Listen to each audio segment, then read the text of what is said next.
Well, tomorrow marks 5 years since New Canaan mom of 5, Jennifer Farber Dulos, went missing. She was legally declared dead last year. Her estranged husband, Fotis Dulos, was charged with killing her. His girlfriend at the time, Michelle Draconis, was convicted of conspiring to murder her. To this day, Jennifer's body has never been found. And her friends and family marking the day, honoring her and her loved ones, and issuing a statement that highlights domestic violence, something that remains all too common here in Connecticut and across the country. NBC Connecticut's Kevin Geis joins us live from a memorial for Jennifer with what friends and families are calling for. Hi, Kevin. Hi, Amber. It's an investigation that's continuing to be ongoing, according to investigators. But even 5 years later, a memorial does still stand here in West Hartford for Jennifer Farber Dulos. There's a lot of purple in the area for domestic violence. It's something that her friends and family continue to put into statements that they offer to the public. It's also something they believe Jennifer would have championed.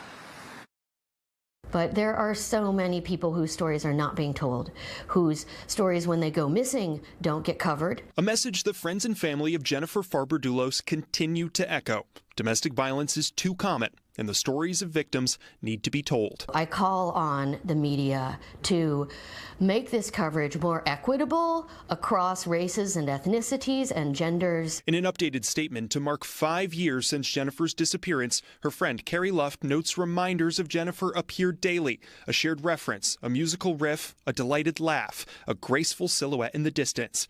And she again reiterates continued support for victims. Tragically, for those people who are murdered by their partners, that their stories are not being told, I think that needs to change. According to the Interval House, an advocacy organization in Hartford, the spike of domestic violence incidents experienced during the pandemic never came down. They say here in Connecticut, in the last 12 months, 12 murders have occurred directly related to domestic violence. One is too many, and in a state that you can drive across in 2.5 hours, it's just sort of a shocking number. According to Interval House, domestic violence disproportionately impacts communities of color, so acute attention to resource access is critical. Across the board, it impacts everybody, but we really need to be helping those communities that don't have the resources needed to pull themselves out. Just last month, Wallingford police say Charisma Johnson and 9-month-old Kylan Vernado died before a fire broke out at their Geneva Avenue home. 24-year-old Justin Vernado also died in the fire. While he hasn't been accused in their deaths, officers say Vernado was arrested on domestic violence charges just a few weeks prior. He had a protective order banning him from the home.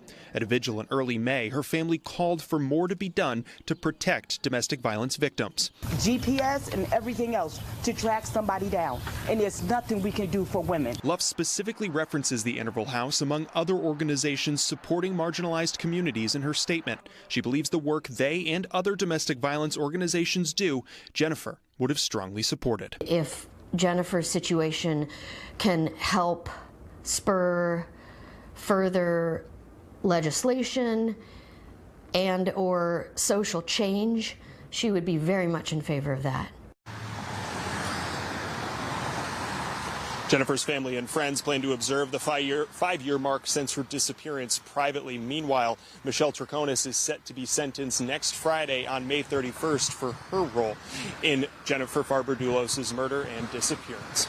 We're live in West Hartford tonight. Kevin Geis, NBC Connecticut News. Amber, back to you.